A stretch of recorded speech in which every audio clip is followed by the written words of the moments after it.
Black actors playing white characters? Straight people masquerading as homosexuals? What next? Caucasian females portraying racially ambiguous cyborgs from the future? Welcome to the Doopie Bros discussion on diversity in popular culture. Apologies if any of the opening statements triggered you, they're there for humorous effect, simply to demonstrate how easy it is to trigger people these days. And just to give you fair warning, there will be more risque jokes to come, so please don't pussy out on us, because the word pussy is gender and species insensitive. As you can see, triggers are everywhere. They surround us and penetrate us. They bind the galaxy together. But more and more, they're being weaponized by the dark side of the Force to turn us against particular movies or TV shows, with critics and commentators pointing to a lack of diversity to incite passionate debate. Problem is, the resulting bullshit storm often ain't justified. You can shoot down these arguments with the simplest of retorts, which is what we'll be doing in this video. Are we claiming to be experts? Sadly, we didn't major in diversity studies, which is why we'll be keeping our focus on the shit we do know about, namely comic books, comic book movies, and adaptations of kids' cartoons. Man, we're such grown-ups. But I suppose we'll have to throw in other examples just for good measure. Starting us off is the whole Iron Fist debacle. The show caused controversy because producers didn't cast an Asian actor in the lead role, which is kinda dumb. He's a fictional character training with interdimensional monks in a mystical kingdom, but apparently only Asian people practice kung fu in fictional universes. He might dislike brown M&Ms, but is Danny Rand offensive? Is he any more offensive than Neo? A guy who learns kung fu super fast, then goes on to become the chosen one, pasty skin and all? Then there's Danny's best buddy Davos, who also wants to be Iron Fist. Now this guy is Asian, but not that kind of Asian, so he must be offensive too, right? Clearly these arguments ain't so simple. As we know, Iron Fist didn't go down too well with the critics, but does that give them the right to try and destroy the show even before it was released? Shouldn't we watch and form our own opinions before getting sucked into the debate? So is whitewashing still a thing in Hollywood? There have been a few idiotic examples in recent memory, often as a result of casting recognisable actors in lead roles. I think we can all agree this needs to end. Studios are getting more savvy to these types of issues, however. Interestingly, Marvel have had to do the opposite in the past, i.e. casting white actors to sidestep potential problems with stereotyping. First there was the Mandarin, then the Ancient One played by David Bowie. You can understand the need. He's a multi-million-dollar product and studios don't want to risk their investment. Race is a very touchy subject after all. In the case of the Ancient One, the change was made to pander to Chinese audiences whom, it was assumed, wouldn't be best pleased seeing a Tibetan character, so better to play it safe, right? Those renminbi are very lucrative after all. In the case of the Mandarin, they probably could have got away with keeping the character's original race. You know, mean, green and Chinese. Spoiler alert, the guy turned out to be a fake. So in these circumstances, race becomes irrelevant, right? I don't recall any Brits being outraged that a soccer-loving drug addict was revealed to be the pretend bad guy. At least, not on racial terms. Anyways, we Brits are always cast as the bad guys. Coming back to diversity, this could be interpreted as yet more Asian characters being sidelined, and call us cynical, but maybe the reason they cast Chiwetel Ejiofor as Mordo was to balance the racial offset in Doctor Strange. It wouldn't be the first time. Looking at the source material, there's no doubt that comics of a certain era are chock full of white people, but that's not massively surprising considering they were, back in the day, written by white people for a largely white audience. CBMs up until recently drew from those classic comic books, such as their brand recognition, but since they're not representative of the modern world, film producers pretty much had to tweak certain characters' ethnicities. I mean, take the Avengers. It's a great movie, but there's only one main black character, Lawrence Fishburne, originally a white guy in the comics. In fact, looking at all of Marvel's movies from Iron Man through to Doctor Strange, a massive 78% of the top billed actors in each movie were white. Women are also hugely underrepresented, with 75% of the roles going to men. Thankfully, things have turned a corner, and studios are consciously taking steps to include all sorts. Turns out there's more than just those delicious spogs in the pack. On the Marvel side, Spider-Man Homecoming and Black Panther present much more diverse casts, and Captain Marvel will give us our second female-led comic book movie. We've even had robots and aliens represented pretty prominently. So E.T., just chill bro, we got ya. The evolution mimics what happened with comics. From the late 60s onwards, they became more inclusive with characters of all races and backgrounds, as well as prominent standalone heroes like Luke Cage and Black Panther. X-Men, particularly the second class, dealt with themes linking to race, religion, sexuality and more. So we're finally seeing characters of all types on screen. And about time, no? Change has also been embraced thematically, as producers look to widen the scope of CBMs and thus prolong their longevity. The popularity of Doctor Strange is no doubt because it gives us something different to what's gone before, though in truth it didn't stray too far from the tried and tested origin formula. It's pretty much just Iron Man with magic. But arguably all this is creating a problem. Comic book movies have had massive influence on the film industry, and in an attempt to compete, studios are desperately searching for new franchises to adapt. Disney seemingly have an endless number of live-action remakes on the cards. 80s and 90s nostalgia is still running rampant despite a terrible track record. Universal are developing a shared monsters universe for some reason. And even anime's getting a look in. But with each new franchise comes a fresh diversity issue. Shockingly, the Black Ranger's not black anymore, and the Yellow Ranger's not yellow.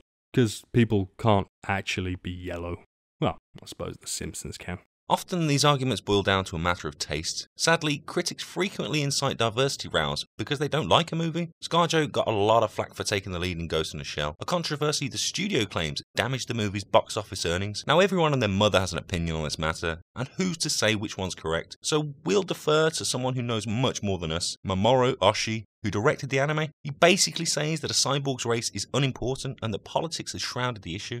A fair point. So maybe the question becomes, should they have even remade the movie? But we'll get to that. It seems everyone has an axe to grind these days, often for the dumbest of reasons. Samuel L. Jackson took up issue with Daniel Kaluuya, a British actor playing the lead in Get Out. Yes, the same Sam Jackson who at one point got cast as the black guy in a ton of movies, presumably at the expense of other equally capable black talent in Hollywood. Like Lawrence Fishburne, for example. Joking aside, does Sam Jackson, the real Sam Jackson, think only black Americans experience racial oppression? And besides, an actor's job is to portray someone else, sometimes people wildly different from themselves, like the time Sam played a Jedi Master.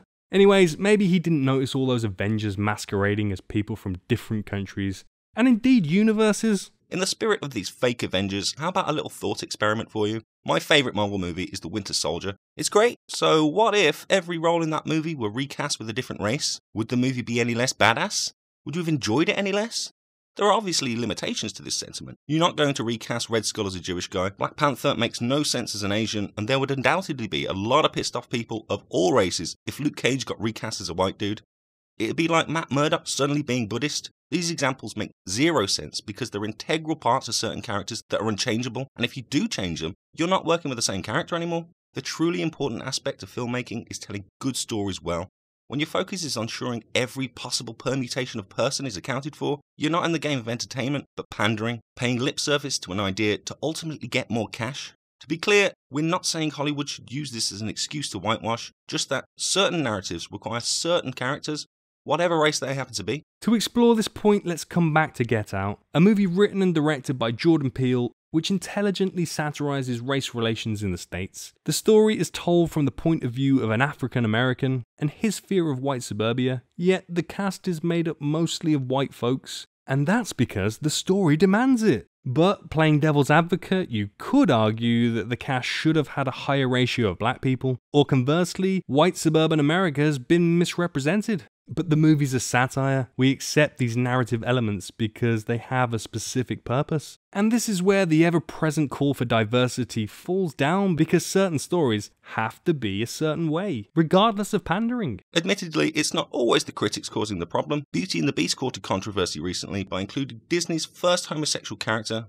though we'd argue it was Flounder. Apparently, the scene where LeFou winks at another man is just too much for children to understand, and in certain countries, the film got an upgraded age rating, meaning kids had to go see it with an adult. Shit, even in the good old US of A theatre refused to show the film. The mind boggles at how petty people can be at times. Shutting out the increasingly inclusive and liberal world we live in serves no one's purpose but their own. Beauty and the Beast also features interracial couples and a Scottish actor playing a French character with a terrible accent, but for some reason no one seems bothered by any of that. Where do we draw the line? Why do we get so polarized by seemingly insignificant details, when other equally insignificant details go unnoticed? I mean, a Scot pretending to be French for Christ's sake? How did the Offence Brigade miss that one? There are a few interesting examples of critics getting owned by crap movies too. The Ghostbusters reboot pulled off the ultimate marketing scam by manipulating the conversation into one about gender. Critics were terrified to give the movie bad reviews to avoid accusations of sexism.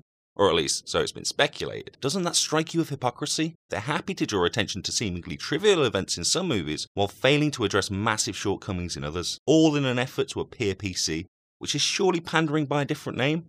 Maybe grizzlying? The inherent irony to all these discussion points is that often these supposed controversies arise from movies that are reboots, remakes, and adaptations. In an industry that's now built around shared universe type franchises, thanks in no small part to Marvel, we're having petty arguments about race, sexuality, and gender, all the while being force-fed the same garbage over and over. Entertaining garbage to be sure, but are we really getting the variety we deserve? Maybe we should be going to see non-blockbuster franchise movies once in a while. Many of these movies are well written and very well made. Plus, they're much more representative of the world we live in, and offer talking points that are actually worth your time. Speaking of which, we've just taken up several minutes of your time talking about issues that, in the larger scheme of things, aren't the most important thing. There are wars being fought, people are being needlessly killed, sea levels are rising, and primates are in positions of power. There are bigger things going on, but hopefully we've engaged your brain. Yes, it's important to talk about stuff that's genuinely offensive, we don't deny this, but don't be led into the conversation by some jerk with an agenda. Always question the people spouting vitriol masquerading as social justice. Take the time to form your own opinion. You are not Jack's hurt feelings, but most of all, you are not a beautiful or unique snowflake. So in future, chill the fuck out. Thanks for watching, folks. We've obviously tried something a little bit different with this video. Let us know in the comments if there's another controversial subject you'd like to hear us discuss. Or maybe you just want us to shut the fuck up. Either way, let us know, and thanks again for watching.